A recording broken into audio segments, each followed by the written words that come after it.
Please put your hands together for Katie Griffin.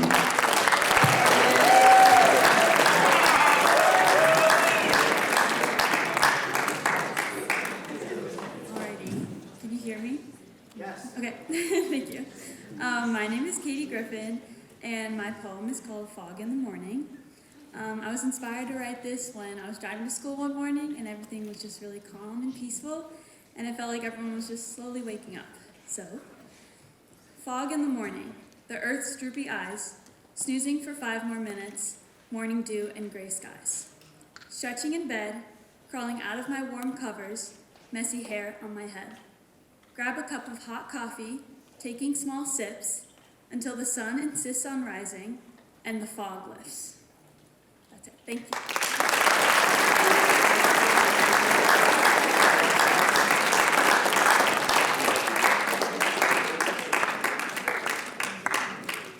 It's not easy getting up here and sharing your work, that's for sure. Katie, was it worth it? Was it worth getting up here? Yes, she says. Absolutely yes. Okay, good. Another quick round of applause for Katie.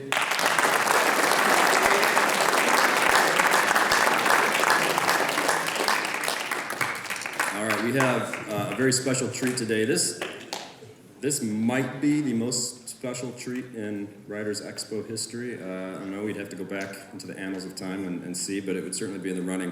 Our guest today is the New York Times best-selling author of The Astonishing Color of After, which was not only longlisted for the Carnegie Medal, but was named by Time magazine as one of the 100 best YA books of all time. Her latest novel, An Arrow to the Moon, was an instant national bestseller and featured on NPR's Best Books of 2022. She is currently on the faculty of the creative writing programs at the New School and Vermont College of Fine Arts. Please give a warm LHS welcome to Emily X.R.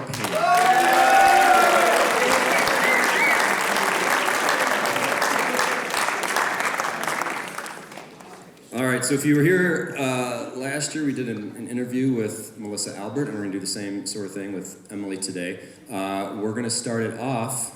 Emily has agreed to read a passage from her newest novel, An Arrow to the Moon. Hello. I'm always struggling with, okay. I understand now, there's a delay to turning it on. Hello! You sounded much more awake a few minutes ago. Okay, that's better. So I'm reading from An Arrow to the Moon, which is Romeo and Juliet meets Chinese mythology. And I'll start from the very beginning. Once upon a time, there was a girl who lived on the moon as its guardian. She was its heart and its breath. One day, standing on tiptoe to glimpse the boy who made the stars fly, she lost her footing and stumbled off the edge. Her plummet was like a stone displacing water. It shifted the universe off its axis. Slowly, slowly, everything began to crack. 1974, Xiyang Village. The air smelled of overturned earth and impossible things. Birds dove in front of the sun like embering ash from a stick of incense. The farmer wiped the sweat from his brow and paused his work at the drill to take a swig of water. He spat aside the grass in his mouth and felt a shiver cross his skin, that distinct feeling of being watched. The unblinking eyes stared at him from several paces away, low in the grass. The head of a man, mud-colored, preserved. Was it some kind of hungry ghost making itself visible in order to bestow a request upon the living? No, neither a man nor a ghost. A sculpture? The farmer thought it was likely made of the same clay as the teapot that sat on his kitchen table. A nudge of his foot sent it rolling and revealed a shard of similar material half buried in the ground. "What are you doing?" another man called as he bent toward the land. "The well won't be over there." "I found something," he replied. "Do you have a shovel?" "What do you need a shovel for?" The others came over to watch as the farmer dug and scraped. More hands and tools joined to scratch at the earth, and by the time the sun was treading just below the horizon, they'd pulled up a collection of broken terracotta pieces, enough to fill a wheelbarrow.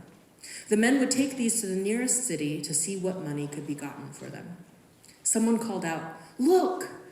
They all saw it, light shining from the very bottom of what they'd excavated. It burned brighter with each second, and the men held up palms to shield their eyes. The ground shook. One farmer shouted an earthquake warning. By now the world was a quick dimming gray. It was in this almost night that they watched the silvery light rise into the sky, a star falling in reverse, until it disappeared from sight and none of the farmers could be sure the phenomenon had been real. The star arced through the skies. It cracked in half as it fell back down to the other side of the globe. One piece landed first, the other tumbled for a longer stretch. In those moments, 2 children were born and given their names, Hunter Yi, Luna Chang. 1991, in Fairbridge, where we lay our scene. Luna Chang was about to make a bad decision.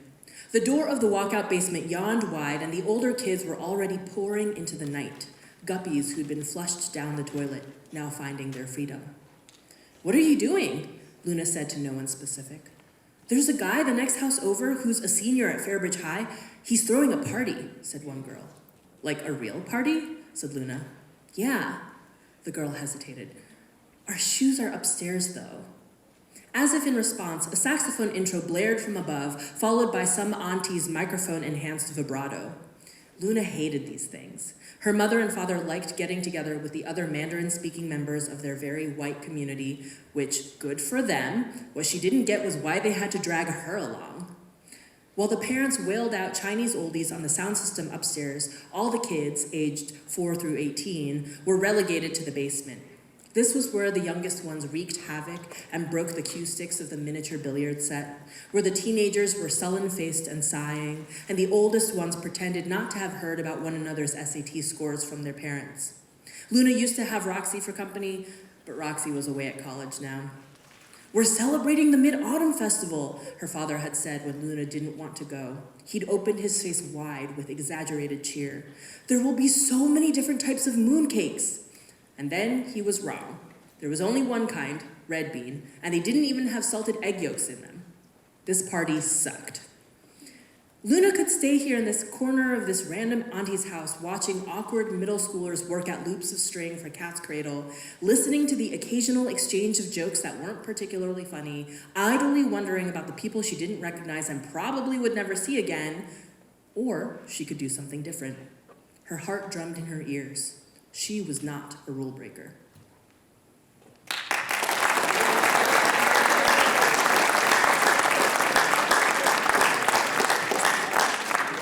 Thank you, and thank you for coming to Libertyville. I don't imagine many writers are like, gosh, when I publish this novel, I'll get to go to a snowy Libertyville, Illinois, right before spring break.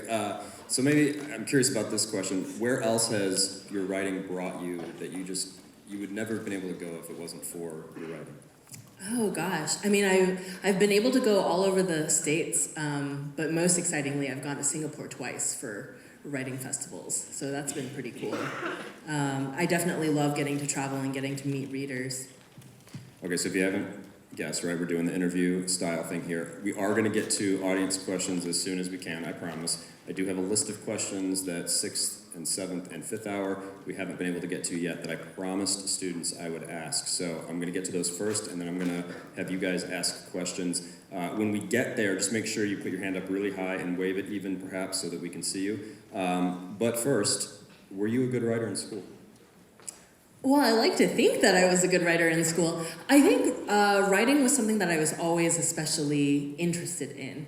I did struggle with writing nonfiction. I remember I took a nonfiction, like a memoir writing class in college, and I just wanted to make stuff up. I was like, I want to tell lies. I don't want to write about stuff that's actually happened. I like having the leeway to, fill in the gaps or kind of mold things, even though I draw from a lot of personal experience in my stories. So a number of students at LHS have read The Astonishing Color of After.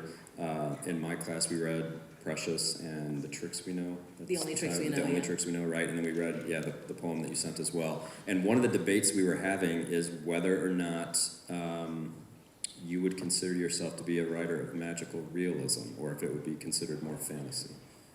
So it's kind of a complicated question because magical realism is actually a genre born specifically out of the oppression and colonialism of Latina people. There's a fine tradition of it looking at like Luis Borges and Gabriel Garcia Marquez. And I think it's really important to acknowledge that if a book is not kind of written in that, with that same spirit, like as a direct response to colonialism, then it feels to me almost like I shouldn't call it magical realism.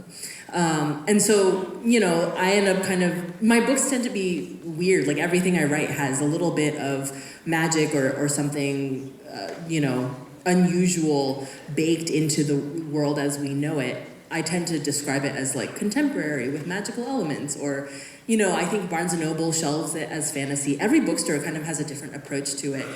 And it's funny because we get so caught up in these labels that ultimately at the end of the day are really just the result of publishing trying to figure out its business. It's like, how do we make sure that readers can find this book? So when I'm writing, I actively try not to think too hard about marketing labels or sales labels. I just try to write, what is going to be interesting to me? What's the art that I want to make? This is not on my list, but I'm getting to it anyway because I'm always curious. Did you have any say in the cover of An Arrow to the Moon? Because I love it. I did. I'm very lucky, and this answer is different from publisher to publisher and from author to author. I worked in publishing before I became an author, and I think because I had a background, I worked for Penguin. I did marketing there for a number of years, and I think because of my background, my publisher is willing to engage with me on like a deeper level than they do with most people, because if you don't understand the business, it's very easy to make requests that are kind of outlandish. But if you understand the business and you understand how they work, then they're like, okay, you're not going to be unreasonable, so let's have a conversation. So my publisher is very kind to me in terms of they'll ask me from the start, like, what kind of covers do you like? What kind of covers do you feel like might be the right aesthetic? Give us some examples. And they look at those, and then their art department, the designer will come up with a sketch of what they think could be a direction, and then they hire an artist, and that artist takes that direction, that mock-up, and then produces the actual artwork for it. So that's generally, like, pretty consistently how the process of a cover is made. Both of these novels, we started with covers that I really hated, and my publisher was very open to listening to me say, I really hate this, like, please, I'd be embarrassed to promote a book that looks like this, can we go in another direction? And both times they were willing to try different artists and different directions, and I'm obsessed with both of these novel covers. What's really cool about An Arrow to the Moon is the designer actually read the novel before making the cover, and that doesn't always happen. Because imagine you're a full-time designer, you're constantly getting projects on your plate. You can't possibly, let's say you have to make like 20 book covers in a week. You're not gonna read 20 books in a week, right, in order to design them. So I really appreciated that designer actually took the time to read it. And it's clear, once you've read the book, it's so clear that the designer obviously read it. Everything about like the movement, the placement of things, it makes me so happy. Even though if you haven't read it, just aesthetically, it's a very beautiful cover. Do you read much, or have you, I suppose, read much fantasy and magical realism? Yeah, I have. I mean, I read pretty widely, something that, people are always like, what's like the piece of advice that you'll give a young writer? And the number one piece of advice is you have to read constantly and you have to read widely. And I take that very seriously for myself. So I actively try to read across all different genres. Even if it's something you hate, there's value to be drawn from it. Like understanding, why do I hate this? What's not working for me in this? What was the author trying to do and where did the execution fall short? And so I have read a lot of fantasy and magical realism, but I try to read, I'll read thrillers, I'll read romance, I'll read sci-fi, I read poetry, I read narrative nonfiction, I read science articles. I'm always trying to look at how other people do their writing craft and see what I can learn from it. Everyone has different tastes in reading, but if someone said you have to pick one book for every high schooler at Libertyville High School to read, what are you saying? I think it would be Babel by R.F. Kuang. But has anybody in the audience read Babel? It's so phenomenal. I can't say enough about. I think if you're gonna read one fantasy novel, I would think everybody should read that. Okay. A lot of my students always ask this question of authors, and I think it's a good one. Do you ever get writer's block? I'm assuming at some point you do. More so, how do you overcome it? I think writer's block is a function of anxiety. And so I'm constantly trying to interrogate, why do I feel anxious about writing right now? And it's usually this fear of like, oh, it's not gonna be good enough. Oh, I'm not gonna go in the right direction. Oh, I'm not gonna, do the right thing. Or like, oh, what if I end up not writing anything at all today? And then that becomes kind of debilitating and you get yourself stuck in this cycle. It's rare that I have writer's block because that's like not related to anxiety. If I can like let that go, then I can just sink into it. And so oftentimes I'll give myself a prompt. I might say, okay, what's just one image that I'm gonna describe? That's all I'm gonna do right now. I believe so strongly in breaking the creative process down into bite-sized pieces.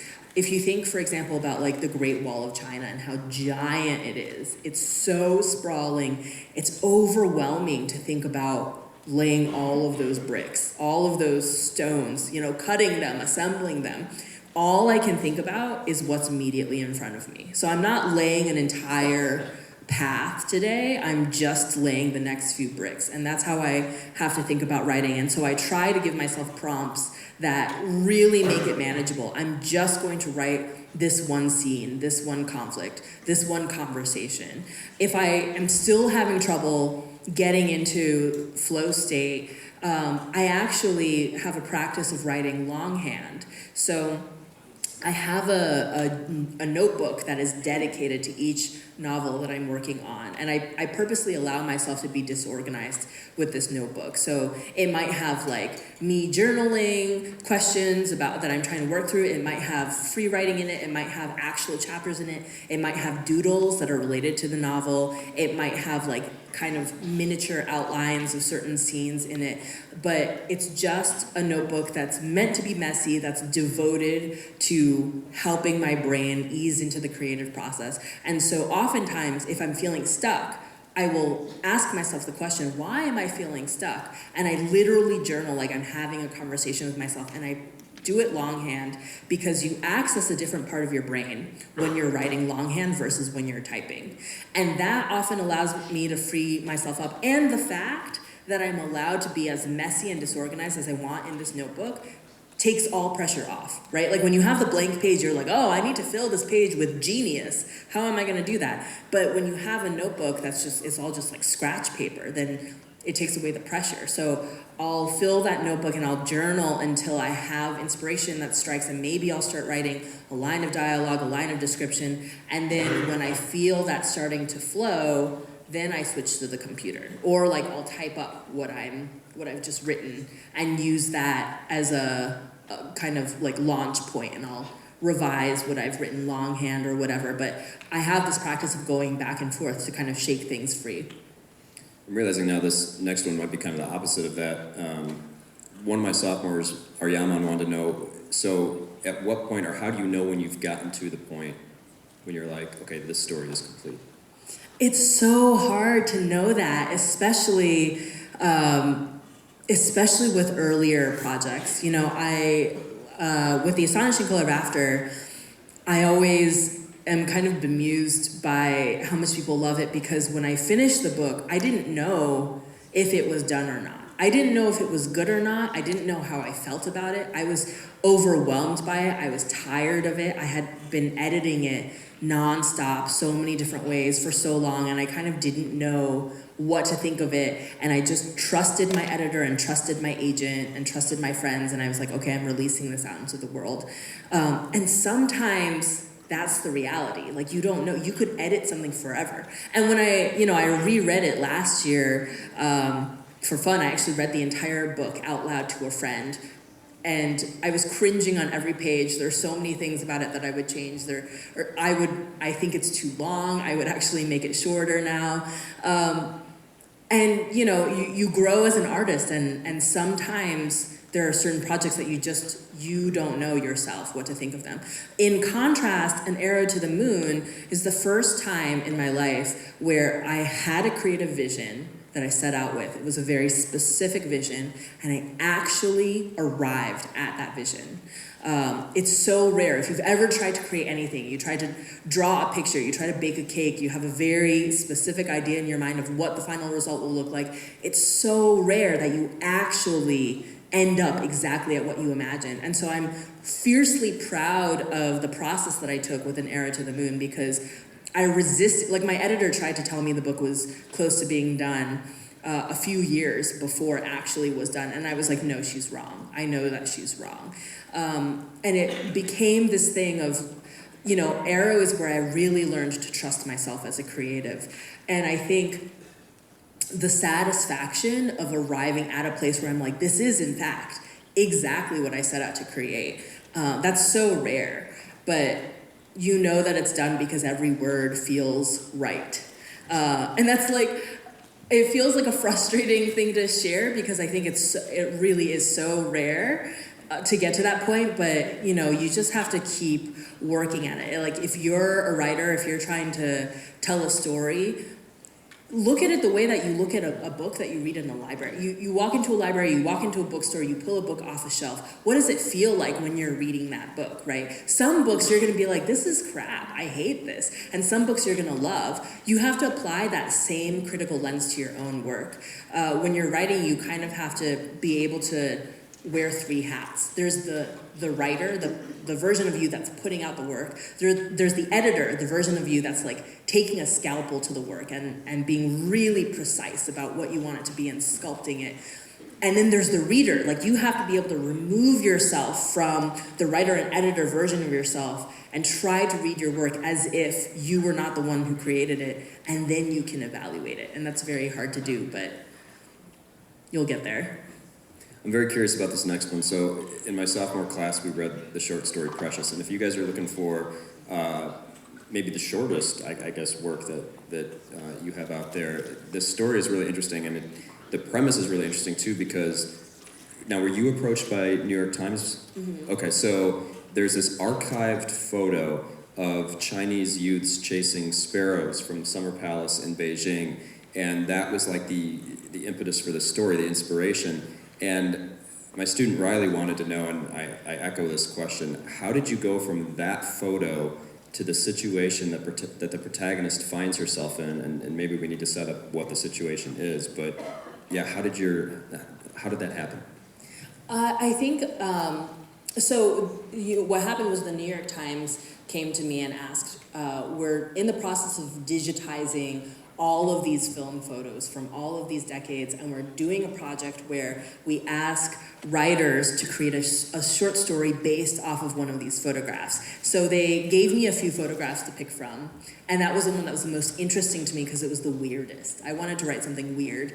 Going back to this idea of when I start writing, I often start with an image.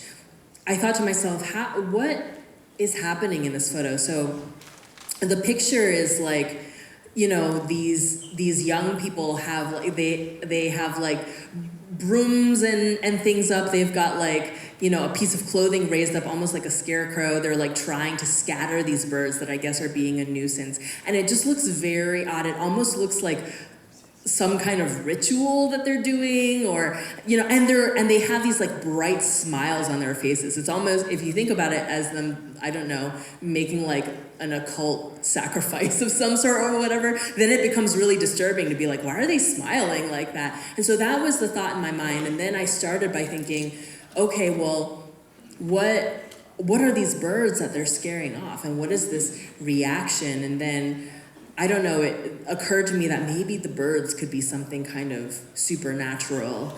And so it was kind of working backwards from there. Like the image kind of ends up being the end point in the book.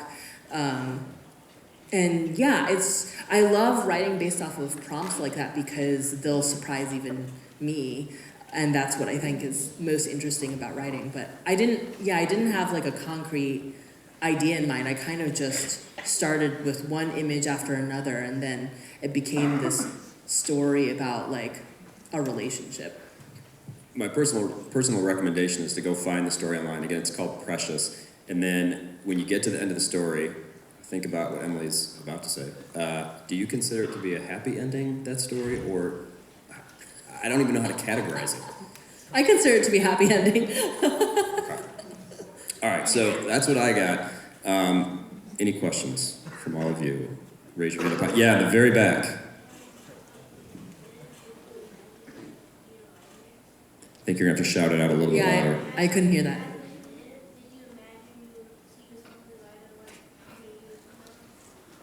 Like, did you imagine yourself to be a writer like how you are now? I definitely dreamed of being a writer. I never imagined that I would be as successful as I have been. I feel really fortunate. It was definitely, something, when I was a kid, first of all, I didn't see any Asian authors. I think the only Asian author I knew of was Amy Tan, so it felt like this kind of impossible thing. And secondly, my parents were very much like, don't be an author, like don't do anything creative, you're gonna be a starving artist, like you need to do something practical. And so it always felt to me like, yeah, they're probably right. That way is probably like a dead end or something. So I always dreamed of it and longed for it, and I feel very fortunate to actually be here and getting to meet readers. I think back left there was a question maybe? Is that right? Nope. Maybe not. Okay, right up here front. In your book, The Astonishing Color of After, why did you decide to make the mother a bird, specifically a red one? Well, as I mentioned, I'd rewritten the book multiple different ways, and then it was when I was rewriting it in 2015 that I ended up bringing in the concept of this bird. And for me, the creative process is, I always describe my brain as kind of like an ocean with pieces of wreckage floating, just drifting all around.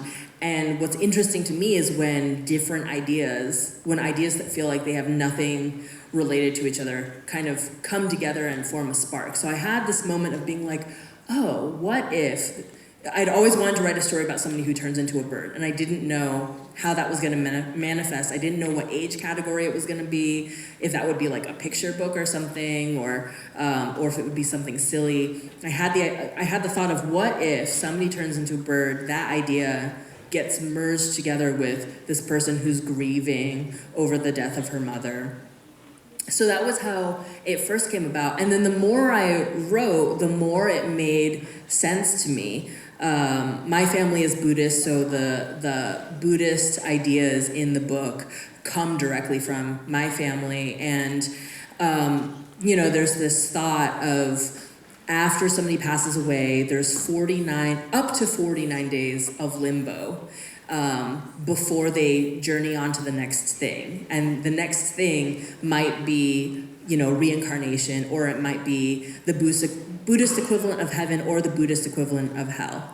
My family is Mahayana Buddhists.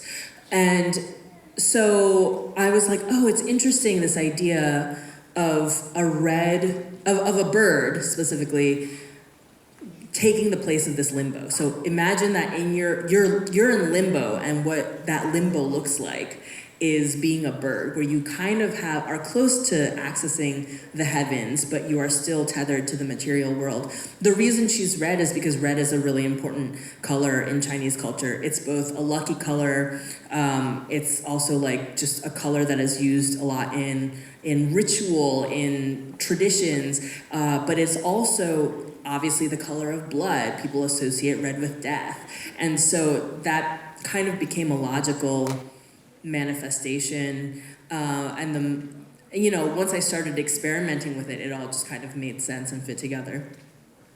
Yeah, the hand in the back, go for it. Did you ever think of like doing a little tryout for a March Madness poetry?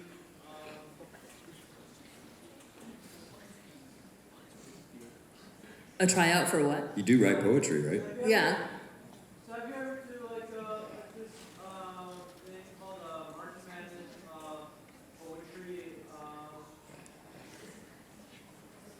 I think I'm not familiar with what you're talking about, but it sounds really cool. But most of the time when I write poetry, it's purely for myself.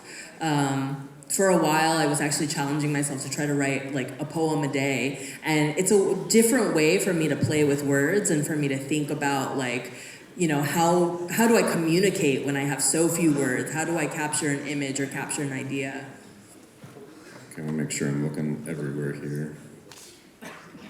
Hands. Okay, I don't see anything. I was going to ask you earlier, what's like just the best piece of advice you have for high schoolers? The best piece of advice for high schoolers, huh? I think honestly it would be, and I kind of touched on this earlier, but in the context of writing, I think it's really important to have fun with whatever you're doing. I think there's a lot of pressure constantly to try to find the right path, right? Like you've got to find the right college, you've got to figure out the right major, you've got to figure out the right hobbies, the right sports, you got to take the right classes, and I think that all of that pressure to like do the correct thing is really overrated. I think that you really need to prioritize enjoying things and understanding why you enjoy them and understanding what calls to you, what sparks you, what makes you excited to get up and do something. Did I miss a hand? Yes. What is the hardest part about being a writer? I think the hardest part is the writing. It's something that like if I don't make myself do it, nobody's gonna sit down and make me do it. You know, when I was working a corporate job, I would have meetings and deadlines. I'd have people calling me up to be like, help me figure out this thing, it's urgent. But when it's writing, like I set my own schedule, I have my own deadlines. Like my editor could give me a deadline, but that is always movable. And it's ultimately up to me. Like I have to commit to storytelling. I have to commit to this thing that I love doing so much. And sometimes the fear of like, am I going to be able to make this into what I want it to be, that can take over. And that's very hard to combat also. Ms. Schoenbeck? Yeah, you spoke a little bit about how difficult it was to write about, kind of weave mental health into your story in another period. How did you go about writing about like such a sensitive topic of suicide and mental health and like the process of the character going through the grief process and coping with that? I did a lot of research, and what I include in research is primary research. So I actually interviewed psychologists, and I interviewed child psychologists. I talked to people who had also lost family members to suicide, and I tried really hard to be careful about my language and the concepts and the ideas that were presented.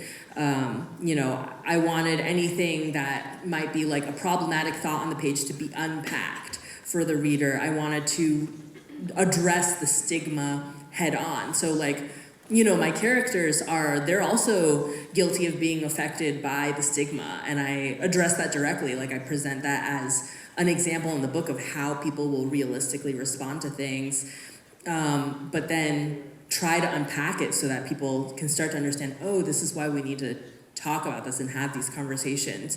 It was, a process that was really terrifying. I was so worried about treading wrong, about, not being compassionate enough, not being sensitive enough. There are so many scenes where I went back again and again and examined the language. I would look at things to be like, is this too triggering? Does this lack sensitivity? Is this too much in one way or another, but also what actually reflects the truth of the experience? Like, how can I balance both? When you have to do that kind of research for your books, I know you said you were under contract for another one with your current publishing company. Are you having to do that traveling on your own dime, or are they covering it, or? Oh no, they don't pay for that. I pay for my own research and my travels. When my publisher gives me a contract and I get paid like my first chunk, I always reserve some money in order to do that. I consider it part of the operating expenses. There was a hand in the middle here. Yes. what are some good writing tips? Some good writing tips. So in addition to reading as widely as possible, I think you just have to actually sit down and make yourself write. There's this really great quote by Ira Glass that I love where he talks about the creative process and how you start out making something because you have impeccable taste. You know what's good, you know what you want to make, and the only way to start making work that reflects what you want to make is to do it again and again. For the longest time, there's gonna be this huge gap between what you want to make and what you actually produce. And only by repetition, only by forcing yourself to sit down, write something from start to finish, figure out how to edit it, again, start to finish, will you start to incrementally bridge that gap and reach the point where your writing feels good and you feel like you're producing what you want it to be. I think that, you have to kind of be relentless and you have to be willing to try and try again. I wrote over 26 drafts of, I say over 26 because some of my drafts I mark in like decimal points depending on the scope of the revision. But when I say that I am doing a draft, it's not like I'm just like cleaning up some sentences or changing the order of things or doing spell check and grammar. It's literally like, I think of my writing as multiple strands braided together, and I'm unbraiding the whole thing. I'm tearing out certain strands. I'm writing new strands, putting in new material, rebraiding the whole thing back together. It's like a very laborious process, and you can't be afraid of it. You have to embrace that process. Do you save your old drafts on a computer? Oh yeah, I have all of the drafts I've ever written. Yes, on the side here. I'm not 100% sure how to ask this, but like, how did you gain confidence and like yourself as a writer to quit your corporate job and pursue writing like only as your only income?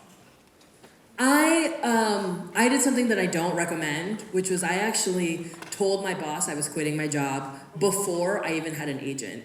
And I got really lucky in that I gave like 2 months notice because I didn't want my boss to panic. So I gave like 2 months notice before I left. And I think about 3 weeks after that, I signed with my agent. So I got very, very lucky. And then I, left my job, and about a month later, I sold my book. That's very lucky, and I don't recommend it. But the reason why I did it was because I had saved up a lot of money, and I was depleting myself. I was, at the time, I was working a full-time job. I was running my own magazine that I had founded. I was writing full-time. I was also teaching yoga. And all of these things combined, I realized that my corporate job was my lowest priority, and I was slowly destroying my health. So I made the decision to quit because I had additional side income. And I knew that it would be a risk, but it felt worth it to me. And I had a plan for it. Like I continued to do some like freelance marketing once I left that job. So I had a plan for if this doesn't work out and I have to go back, like I can go back to the corporate world, but I did that because I needed to free up some brain space. Time for one more question. Yeah, ready? What's my favorite book? Well, earlier I mentioned Babel by R.F. Kuang. I would also say Circe by Madeline Miller is one of my favorite novels. Okay, one more. Yeah, right here. Who's your favorite author? Maybe Celeste Ng. I think she's really great. She wrote Little Fires Everywhere and Everything I Never Told You and Our Missing Hearts. They're all excellent. Another one, yeah, what's your, yep, over there, yep. Have you ever used like AI or ChatGPT to help you? No, I definitely don't use AI or ChatGPT. And honestly, the stuff that they produce is frankly garbage. Like if you fed them a prompt, it would not be fun to read. Do you worry about it at all in the future? The reason I don't worry about it too much is because I think of my writing as being very much about human connection. And I just don't think you're ever going to be able to train AI to have human connection. Thank you.